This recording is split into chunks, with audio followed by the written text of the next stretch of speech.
Little silly Pika won't go home, but you can't tell Pika when Pika won't go.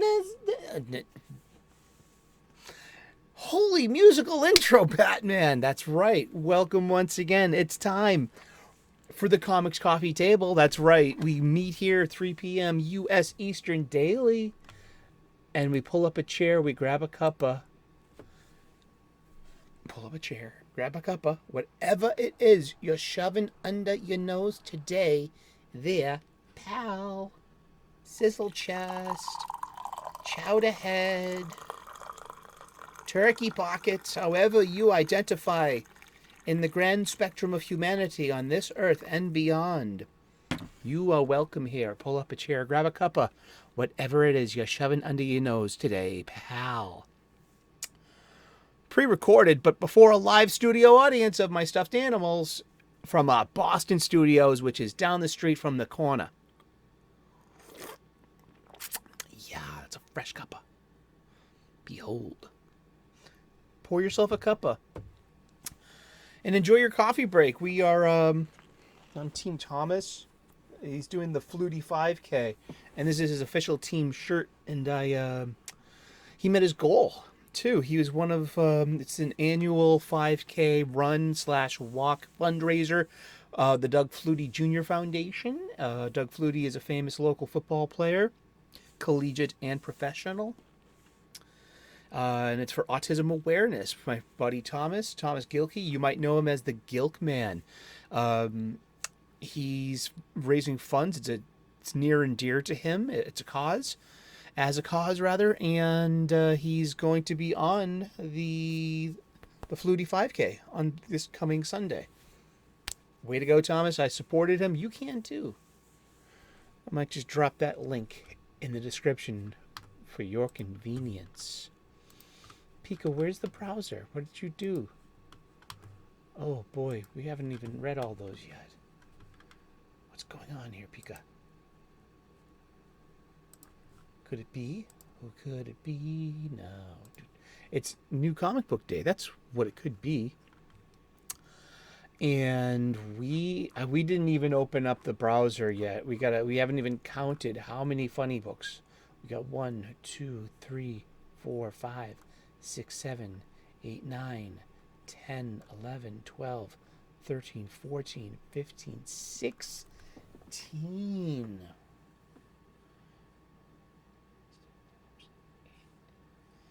130 different titles are available on this webpage. Whether or not they'll get to your comic book shop, that's a completely different thing and hot topic. You know, we should be talking to a comic book professional, a comic book shop owner. But maybe it's their business. Maybe they got, yet distributing ain't what it used to be. And it used to be one source, very reliable, very consistent. Whether or not it was good or bad, at least it was reliable and consistent. If I'm under that correct presumption.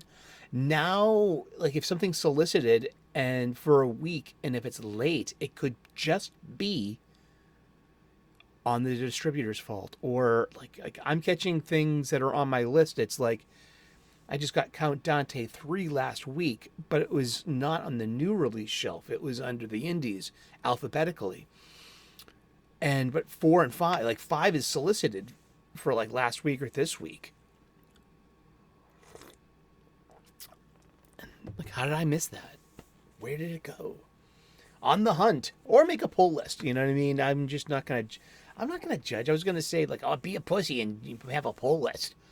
No, that's wicked judgmental and mean to say. Don't say mean shit to people, please. I mean, you can think it, but you don't have to say it.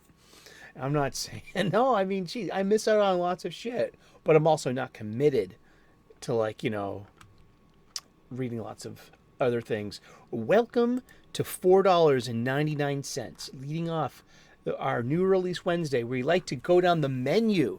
I'm going to my local comic book shop later, and this is really good reminder of what's on the shelf today. And if I get there early enough, the chances of me getting it is better. It is better. And this is an amazing title because every time I go to my local comic book shop on New Release Wednesday, and this title releases on Wednesday, not on DC Tuesday, there aren't any. And I get there pretty early too. It's New Release Wednesday. I get there by 3:30 the latest. And they're always sold out of Amazing Spider-Man. The flagship title of Marvel Comics, issue number 36, written by Zeb Wells, art by Ed McGuinness, the fabulous Ed McGuinness. Now it says here it's a 28-pager, but I read the advanced copy digitally, and that was quoted as 23 pages. If I'm remembering that correctly, I can always just bring it up real quick.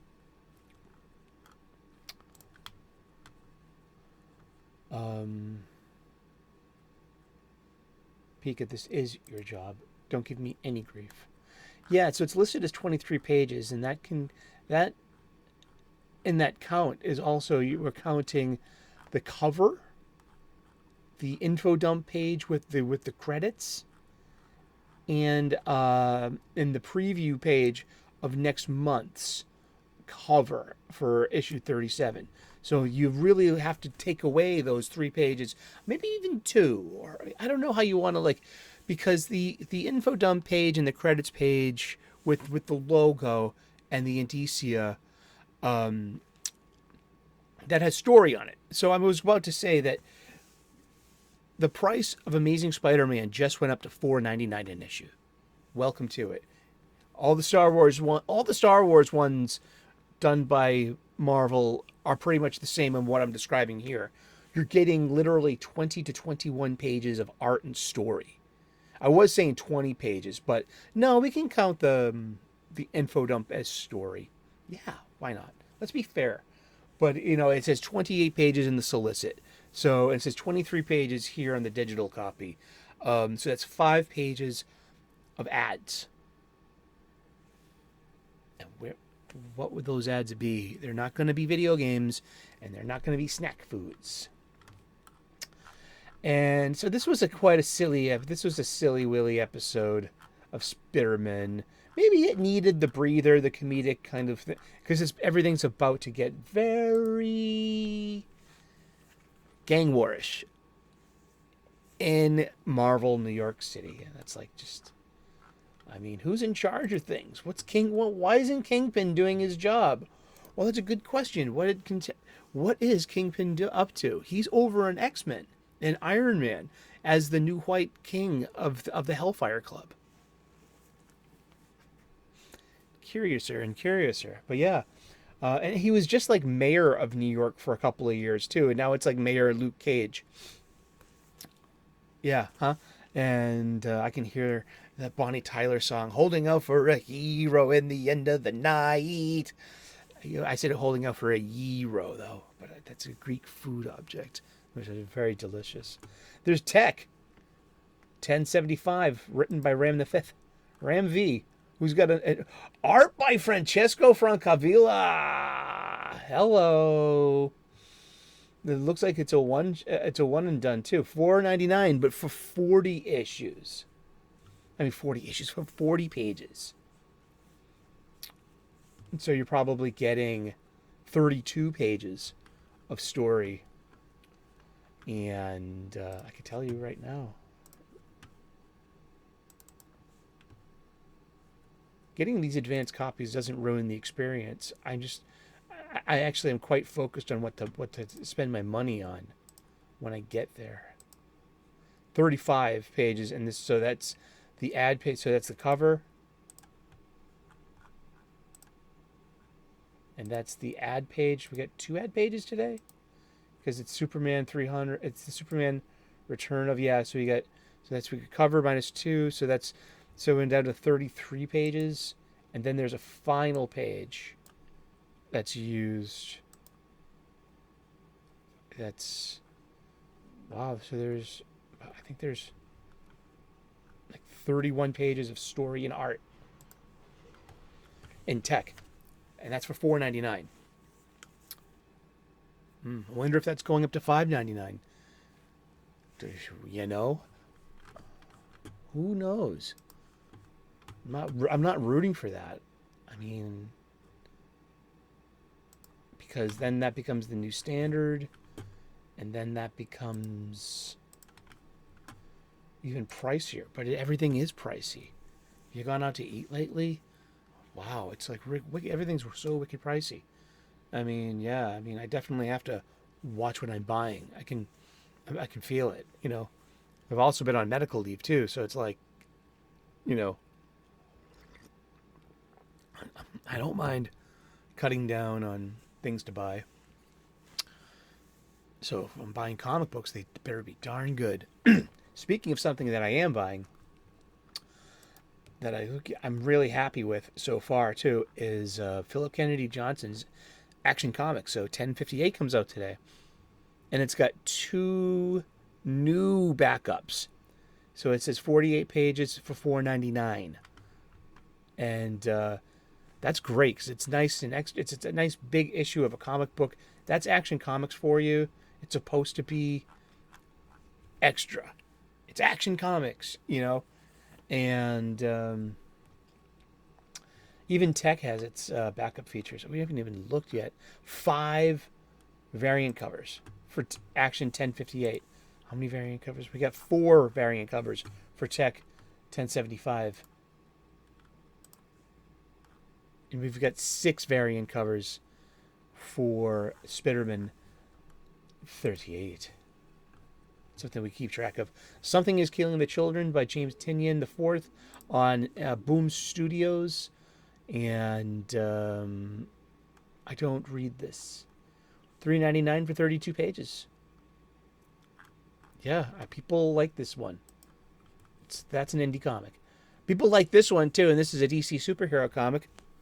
I'm not reading it. I've read plenty of Green Arrow in my life, and this is Green Arrow number 5 for $3.99. Done at DC. Past, present, and future, all over Queens fight for who gets to return home, but at what cost. And remember, this is written by Joshua Williamson, who also wrote the event that I'm going to talk about. Last year, we had an event comic book called Dark Crisis on Infinite Earths, wherein the Justice League was killed, but they weren't really killed. They were converted into energy to contain each their own personal multiverse. So they were given their own kind of like paradise realms, and in a way. And so by the end of it all, Green Arrow decides to stay behind and be the sacrifice that allows everyone to go through. Somebody's got to stay behind, and it's Ollie who steps up.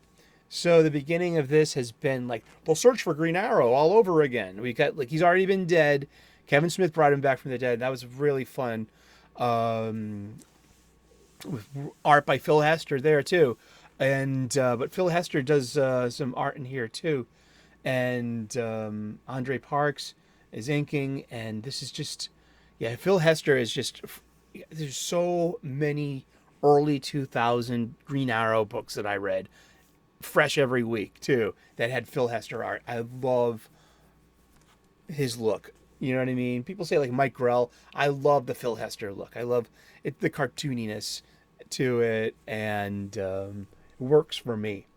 But I'm not buying this book. I'll give a peek at it. It's in both of these books too. Are all of these DC books are in my pirate chest, such as Wonder Woman #2 by Tom King, and it's $4.99. It's 40 pages. It says art by Daniel Sampere, who did the art for Dark Crisis on Infinite Earths and a few other things, but that's where I know him from. And so, yep, it's the much ballyhooed Tom King. I have to read 2 Tom King books this week. Wonder Woman #2 and Penguin #3. Or is that Penguin 4? But it's one of them. It's part of this, yeah. I don't even think that's even Gotham War. Which is interesting. Poison Ivy and Harley are not playing into Gotham War, but they all have the Bat logo, making them Bat family friendly, adjacent, or whatnot. There is Spawn #346 for $2.99. Todd McFarlane. But it's got a 24 page count. So that's cover. We probably literally have 20 pages of art and story for $2.99 though. And that's, it's written by Rory McConville, art by Carlos Barbieri, and art and a cover by Mike Diodato Jr. And it's Spawn, Al Simmons versus Cygor, a gorilla, a mechanized gorilla, and there's a gorilla on the cover, and it's just so that's just very it's a comic book, and could we be getting just typical comic books for $2.99? Could we? And here, just the aforementioned Harley Quinn number 33, $4.99, 40 pages though. These usually have some fun backup features. It's written by Teenie Howard, art by Sweeney Boo. It's for girls, made by girls, but that doesn't mean it has to be to my disliking or not to my tastes. I like girls. And it's got 9 variant covers, and one of them is pretty sweet. The B cover by Jenny Frischen is a cardstock variant, and it looks like a pulpy detective novel cover from the 1960s. I really approve of that. I like that a lot. And there's a special Halloween story. That's right. And that's cool because it is October. It is Halloween season. We do celebrate that here on our channel in the show. So, the 31 Days of Halloween. Tune in at 6 p.m. when tonight, U.S. Eastern, when you find out what we're going to watch. And I think it's Event Horizon. The 1997 sci-fi horror movie. It's hard to watch. Void Rivals number 5, $3.99. I hope you're enjoying it. I've kept my eye on it. I bought that first issue, and I got I think I got the 1 in 50 variant cover, or the 1 in 20, at least the 1 in 25. Did I overpay for that? Did I get taken for not trusting the market, or did my FOMO dictate that? I don't know, but I liked Uncanny Spider-Man number 2. It's a $3.99 book, 28 pages it says here, so that's about 20 pages of story and art. Written by Simon Spurrier, artist is Lee Garrett, and it's fun use of Kurt Wagner, my old friend, the Nightcrawler. It's got a sense of humor, a sense of dash, and of romance, and he's trying to recover from all the mutant stuff by, you know what I mean? Let me ask Peter, my friend, can I just hang out in New York City for a little while, and give me your spare costume, and I'll pick up your side work. And yeah, I liked this one. It was okay. I'm an X-Men fan. I'm a Spider-Man fan. I want to like X-Men books. This is a likable X-Men book. Speaking of a likable X-Men book, written by the writer of X-Men and Invincible Iron Man, comes from Jerry Duggan, Uncanny Avengers number 3, which I really liked, because sometimes all a writer has to do is give me voice bubbles, dialogue bubbles, and in my mind, you are smart. That's from the Prisoner. yes, in my mind. Famous scene between Leo McKern and Patrick McGowan in the finale of The Prisoner. In my mind. Great scene. But we got Uncanny Avengers, and I love Deadpool. I love Jerry Duggan's use of Deadpool. And he knows the character so well that, boom, it's Deadpool and company. It doesn't have to be, because next we also have a really nice scene with Steve Rogers addressing a crowd about, avoiding all types of extremism and, meet people in the middle. There was some really decent on point Steve Rogers talking, There's Gunslinger Spawn for $2.99, number 5. Todd McFarlane is writing that with art by Brett Booth. $2.99 for 24 pages, it says. So, wow. $2.99 for Spawn. There you go. People like that book a lot. Dark X-Men number 3, $3.99. I've been following this book. $3.99, 28 pages, it so says. Written by Steve Fox, with art by Jonas Scharf. It's pretty standard kind of X adventures. It's kind of weird. I don't know. I don't want to sound disparaging to like the author or the artist. But if you've been reading X-Men books for a while, you know what it's like to read an X-Men team book. So this like I know what X Factor reads like. It's I like those books too. It's like, or I know what the New Mutants read like. So Dark X-Men number 3 has that feel. It's an X-Men team, and it's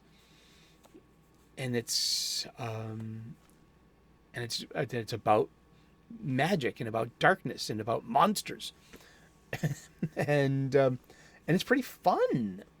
And again, when writer nails character voice, it pleases me. I'm satisfied with that. And Steve Fox's use of Gambit is so pleasing. Just you can hear it leaping off the page and into my ears. Gambit's voice. And of course, that would have to be from the Fox animated series, right? I'm not reading Radiant Black, but I'm rooting for it.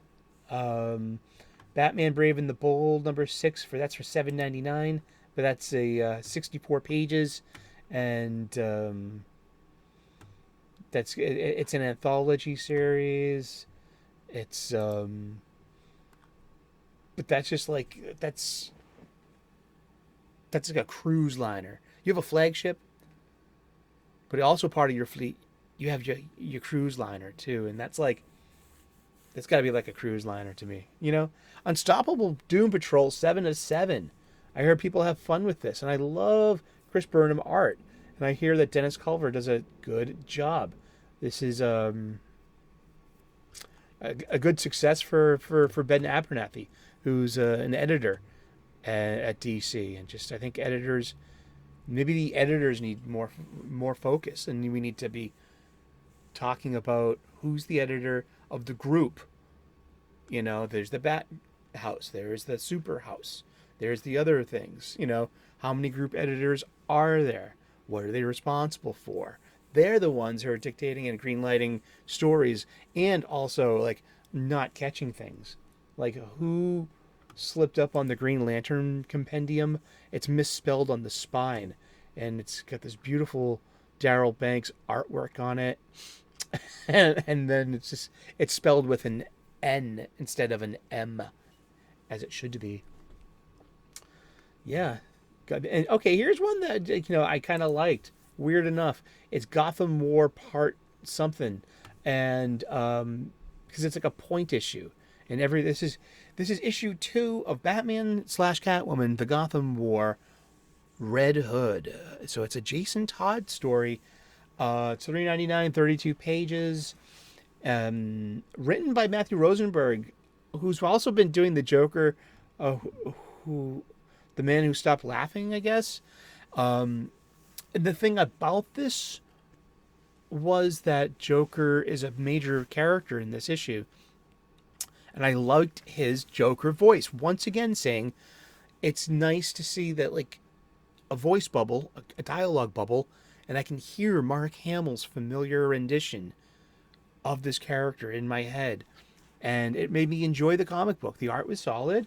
You know what I mean? Everything's happened before. So these are the things leading up to here's a spoiler for you.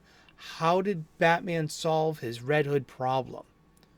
By enforcing pacifism on to Jason Todd, just like it was in A Clockwork Orange.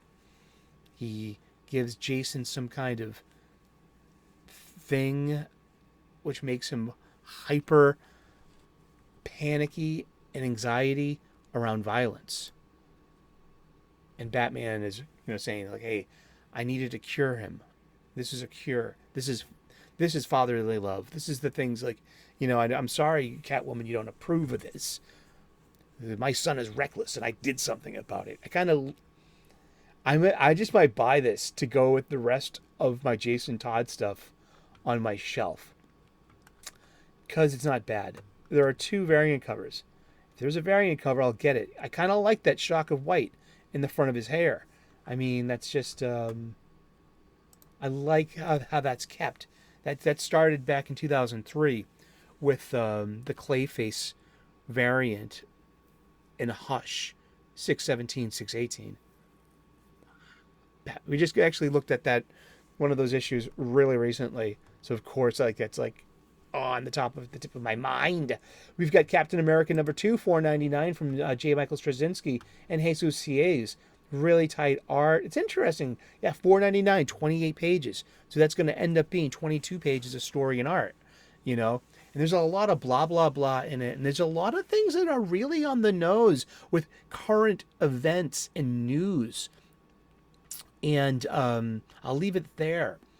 But just remember that this thing was produced months ago. It was written, it was drawn, it was printed, and then it's been distributed, and it's been waiting, for at least it's been printed. When did this get printed? Probably 3 weeks ago, or so, and then it got mailed to the comic book shops that may or may not have it a whole week before it hits the shelves next Wednesday.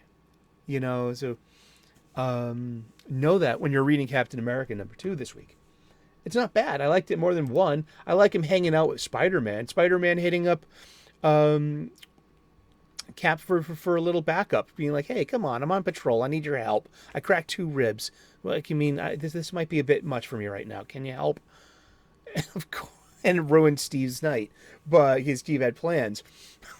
But that's interesting. That's a story, and that's a buddy story, and it's all right, man. And then it has the flashback scenes. At least we're getting some Baron von Strucker and some Baron Nemo's father kind of stuff going on, because Captain America was an active player in the golden age of comics. And that was run between 1938 and 1955. Remember, he was also frozen in the ice. We have Jean Grey #3, written by Weezy Simonson. Okay, it was a little messy at first, story-wise, but that tightens up by here and now, which is great. Oh boy, Dr. Aphra #37, $4.99 for 28 pages. So you're getting 22 pages of story and art for $4.99, and you have been. Depends on what you want. And this is written by you, Alyssa Wong, and it's purple, and it's made for girls, by girls, and it's not for me. And I don't really need to lose any sleep over it, I guess. Indeed. What else we got today? I'm glad I read them though.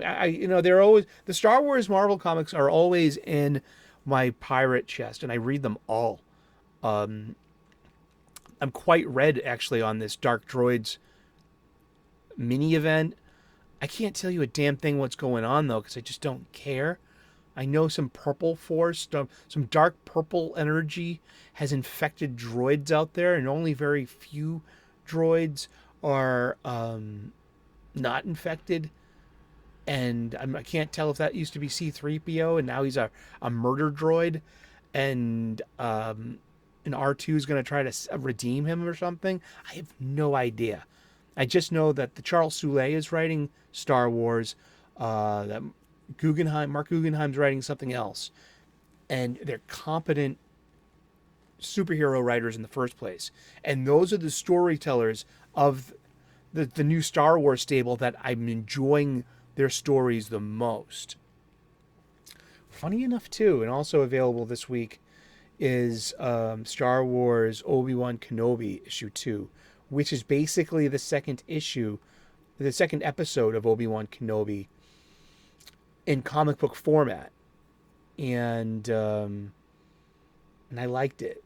I liked it a lot. I mean, or was that last week? That could have been last week too.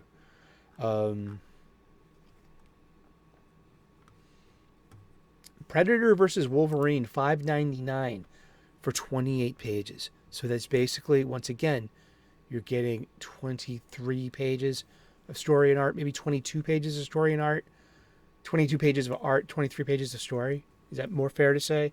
But for $5.99. So now we already have the premium of the 20th Century Studios imprint. And this wonderful, Ben Percy gets a lot of guff from my contemporaries, but I've only started reading his stuff. This has 4 variant covers, and but it's tight. I like it, and it's aloof with how it fits in continuity, because it could fit anywhere. It's very I like that, and it's really nice. It's an anthology with 3 different artists and 1 writer, and so we have a further long ago, a long ago, and a now. And there are bone claws, which means, that means it's before the Weapon X project and the adamantium lacing. Bone claws put him on a different level. He still has healing, is his healing factor, but he no longer has an adamantium laced skeleton. Think about that. I mean, he can get into more peril. He can be killed. Well, he could be, as Wolverine. I mean, as with adamantium, yeah. Comic book shop style conversations. How would you end Wolverine? How would you delete him? Drop him in water? It's been done. He'll just keep coming back and recovering, and that's that. Miss Marvel number 3, $3.99. 28 pages, 4 variant covers with an X-Men, with a Bronze Age X-Men cover, which is cute. I like her costume. I like her outfit, and she's a likable character. I mean, I'm not gonna shit talk the creatives. Half the creative is the girl that plays her on the TV show and the movie. We got Beast Boy Tales of the Titans number 4, closing out this it's like issue 0 treatment of all of the individual of choice individual Titans.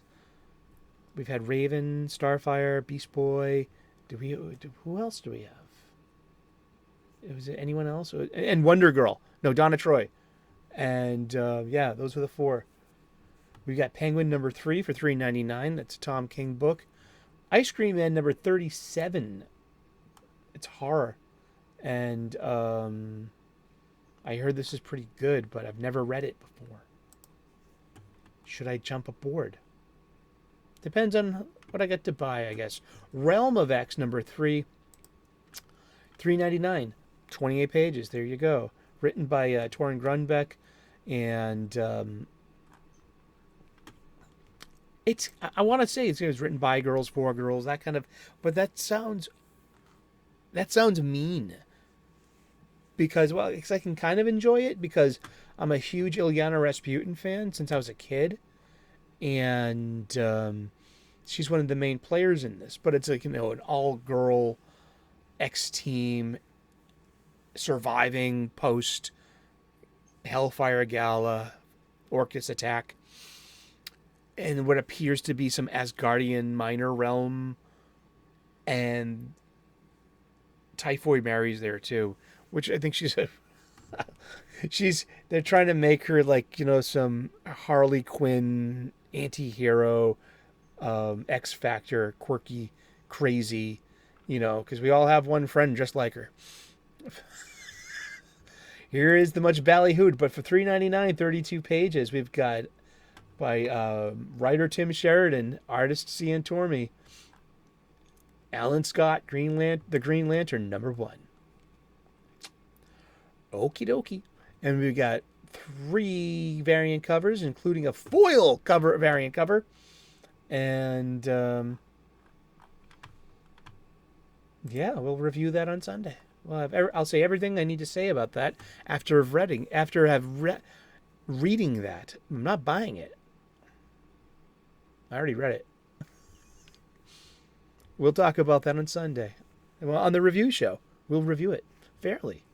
And Alpha Flight number 3, again, like I say about the X-Men titles, and this is, I just found out, is like of 3 of 5, so it's a mini, and doesn't take the piss out of it for me, but I mean, Alpha Flight ongoings are nice. I mean, if you know, it's Canada's X team in a way, and but don't say that to a Canadian. They might get really like Canadian about it.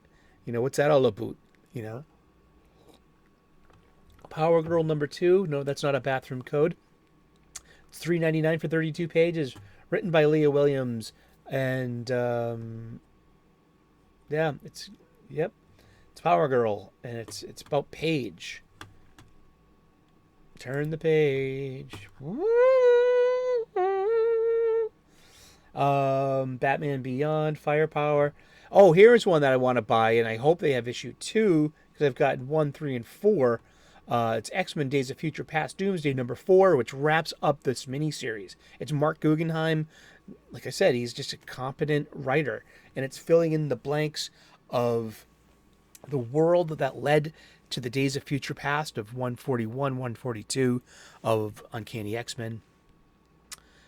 And it has a twist ending, and it's okay. I like it. I'll be picking that up. And also, I know that I just Mark Guggenheim hasn't blocked me on Twitter, and I'll have to check that out. And let's see, I'm gonna do it right now. You have to because you mentioned him. Mark Guggenheim. Hello, Joshua. You know what that means. Mark Guggenheim, recovering attorney and writer of stuff. And yep, that's him. All right, I'm following him too. I follow comic creators. I do. I wasn't following Tim Sheridan. Maybe that's why he blocked me. And he was just mad at me. He was angry. Sully, how could you? Pika, how could you have not reminded me to have followed Mr. Sheridan? But, if someone blocks you on Twitter, what's the first thing you do? Block them right back. That's shields up after a sneak attack. Seriously. You still, don't worry. Raise shields. I can't. Marvel Zombies Black, White, and Blood number 1. This is an anthology. It's pretty fun. I like this a lot.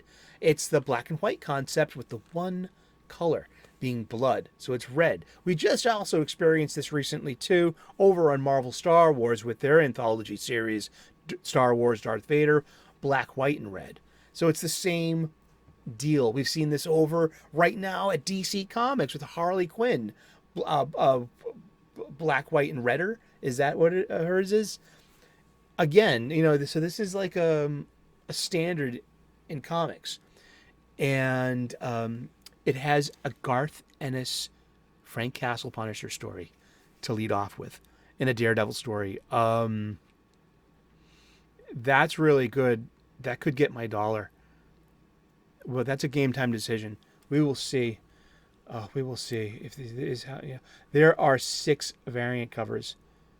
Oh God! If this is the Lennel U variant cover for this, oh my gosh! And it's Zombie Hulk versus Zombie Wolverine. I would totally be into that. That would make my day, and my spinner rack. Buy new comics. I mean, I know Marvel creators have blocked me on Twitter, and I know that I say things, don't give money to people that hate you. But also, I have to balance that with the other advices that I've got, such as from Robert Meyer Burnett. And he's like, you need to support the efforts that are good, or else they'll all go away. We have to balance this. We have to, I want to be judged fairly.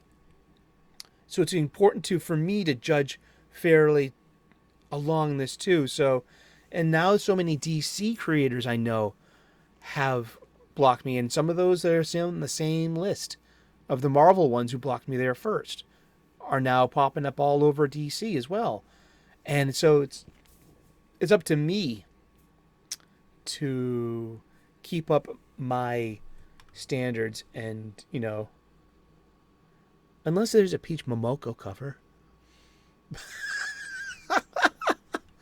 But really, we got Steelworks #5, written by TV's Michael Dorn, who plays Lieutenant Worf on Star Trek: The Next Generation. And is this wrapping up anytime soon? $3.99, 32 pages. I started buying this, and no, there's one more issue. The penultimate chapter has arrived. If it was the anti-penultimate chapter, there would be 2 more issues. Exactly. Know your Latin roots and suffixes and prefixes, please. It's not terrible. I think the art got better, but just just the art in issue 1 left me cold, and I just nah, I don't need to buy this. So talking about that, we have another new issue, #1, $4.99, 36 pages, written by you, Alyssa Wong. Sorry, I mean, geez, that's what what happens when you block people on Twitter. That's just like, I'm your enemy, or I'm nobody. But I was on a list. That's all that matters. Conan #4 from Titan. Lots of people are expecting this. Lots of people are liking this. I've read the advanced copy of this and of 3. It's amazing artwork. I'm just not into sword and shield and fantasy stuff. I grew up on the Death Star. I love sci-fi. I didn't grow up on the Shire. I didn't, so that's, my flavor is sci-fi. These Conan magazines that Jim Zub are writing, and with remarkable art by Roberto Della Torre. It's this is a wonderful, wonderful illustrated story. It's going to collect very well as well. I gotcha. There was, let's see, Amazon attacks. No, here's one funny. Universal Monsters Dracula #1. That's on Skybound. Skybound, really? $4.99 cover price, $2.99. $4.99 cover price, 32 pages, and written by James Tynion IV. But what caught my eye was the marketing, the trade dress. This is Universal Studios Dracula. This is Bela Lugosi's canonical story in this comic universe. Skybound also just got the Hasbro license as well. Wow. Skybound is Robert Kirkman's imprint, the Walking Dead guy. He's pretty big. Amazon Attacks #1, written by Josie Campbell, and it's for $3.99, 32 pages. Issue 1 is probably going to be just a mini, so it's going to be of 4, of 6 perhaps. It's got Dawn of DC. It's dealing with various Wonder Woman characters in the wake of. This is playing along with Tom King's Wonder Woman #1 Legacy issue number 801. Which issue 2 comes out today. That would be Legacy issue number 802. So Amazon Attacks is meant to fit in with Wonder Woman issue 2. Maybe they should be read like that. Maybe they should be filed like that. If you're buying both of them, maybe you should put Amazon Attacks in between Wonder Woman's 2 and 3. And therefore, that's how I used to do it. Like in my Crisis Long box, for me, it was about curation of story. So that's how I would file things, not necessarily alphabetically, but by alphabetically, and I would file this under W for Wonder Woman after and between Wonder Woman's 2 and 3 if I was buying this. And we've got Dark Droids D Squad, issue number 2, written by Mark Guggenheim. See, but but it's $4.99 for 28 pages. That's right there, minus 5 pages for ads. So you're left with 23 pages with cover, and then the info blurb page, which has your indicia and your credits on. So you're getting 21 pages of story and art for $4.99. And this one, because it's about droids, and so an R2 is a major factor in here too, with some kind of other R5s, and we throw in an IG-88 and a Forlom. for LOM. Sorry. Just that these are friends right out of my Empire Strikes Back era toy box. I had the bounty hunters. I had this, all of them. Yeah, that was so cool. And I had the Darth Vader playset too, so you could like recreate the scene. And then this creepy thing of the Darth Vader, you could actually hang someone upside down for like an interrogation. Yeah, I mean, like they thought of everything the Empire did. Lord Vader does not want to be inconvenienced. We're going to put the torture rack right outside of his meditation chamber. But yeah, so Mark Guggenheim wrote this. So it's like I was saying about Guggenheim and Soule, especially on these Star Wars stories, that they write the strongest ones. They're just very character oriented, story oriented, and it's and I mean like classic. I mean, all these other books are about the characters and just about the dialogue. This one being about droids, it's half about show don't tell, because we have astromechs doing astromech things, speaking in onomatopoeia. See how I would say "bee bop boop," because that's a literal dialogue and onomatopoeia of a Star Wars character, especially in this individual issue here of Dark Droids D Squad, issue number 2. I mean, because that can come off as fighting words with someone on with a certain fan on a certain side of the aisle, and who would judge me as being someone hateful for just quoting a droid. I get it. That droid phrase got luggage now. I get it. There's Mighty Morphin Power Rangers number 113 from Boom Studios. They interest me so very much. Rare Flavors number 2 is out today, and I hope to get my copy. It's $4.99, 32 pages, written by Ram V, and Philip Andrade. This is like their second collaboration. This took me by surprise. A friend of mine got me the digital advance copy.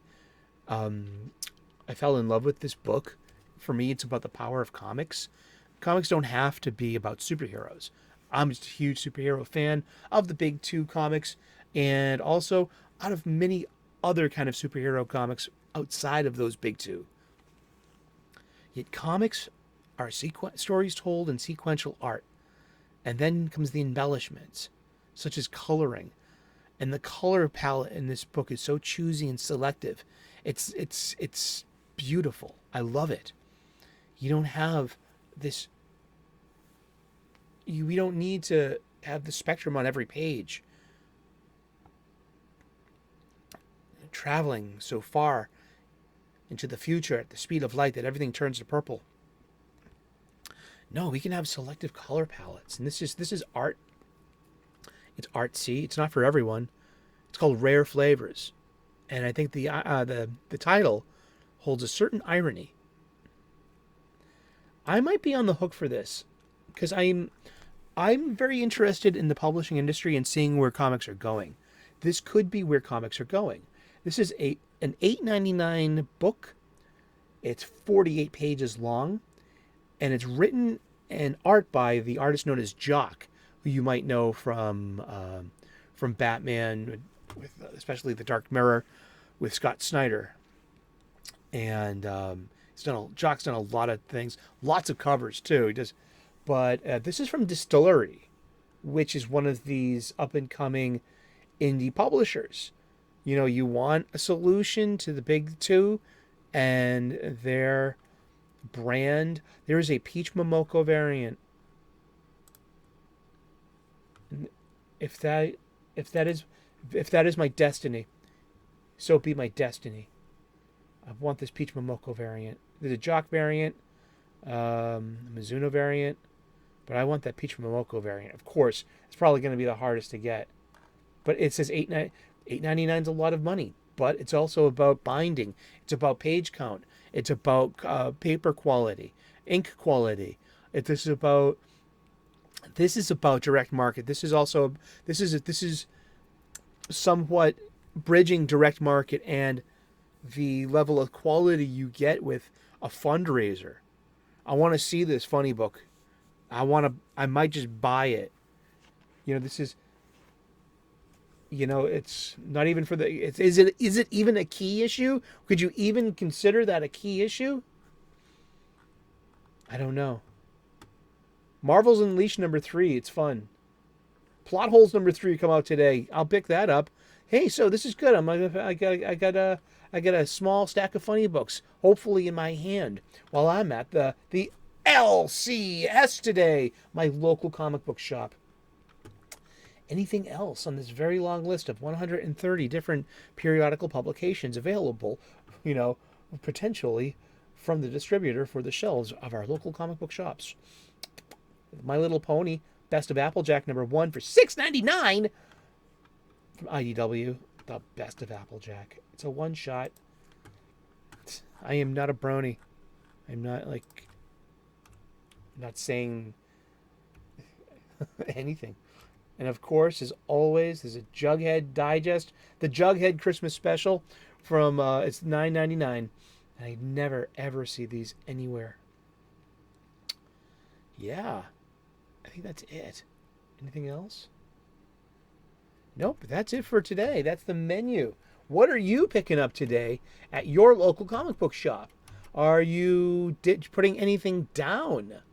Are you abstaining courteously from the offer of a judgmental writer who has blocked you on Twitter? If they don't care who you are, why spend money with them? I mean, seriously. And also, hey, good luck, Team Thomas. That's going to be on Sunday. And he smashed his goal. Yeah, that's great. And but yeah, so there are a few funny books I'm buying today. It's Action Comics 1058 because I've been buying that monthly. I'm reading Superman comic books, and I like that. I might pick up that Red Hood #2 just to go with the rest of my. I have some of Jason Todd's story on my spinner rack. I don't have any Death in the Family on there. I got some before that, some after that. Yes, and the Predator Wolverine #2. Oh, that's so good. But I didn't get #1. And these all add up. These are all pretty pricey. I have to pick up X-Men Days of Future Past #4 if it's on the shelf. I hope I make it in time before, and I hope to get Rare Flavors #2. If not, I'll make a special trip to the other comic book shop just for that. I will. Thank you so very much for tuning in today. God bless, namaste, good luck. Please like and subscribe. I would love to earn your subscription. We make daily content here. We talk about funny books every day, 3 p.m. U.S. Eastern. Pull up a chair, grab a cuppa, whatever it is you're shoving under your nose today. It's Wednesday, and on Wednesdays, it's the traditional new release day. So get your ass to your local comic book shop and pick up some new funny books, pick up some back issues, and you know what? You probably do need some bags and boards. And make sure you check out those boards to make sure that they fit with your bags. Modern with modern, but your Silver Age boards are not going to match your modern bags. And if you never had that problem before, that means your rubbers are too big. Hey, that's a dick joke. All right, good place to end this. Cheers. Have a great one. God bless. Namaste. Good luck. And we will see you again in those funny pages. Ciao. Bye-bye.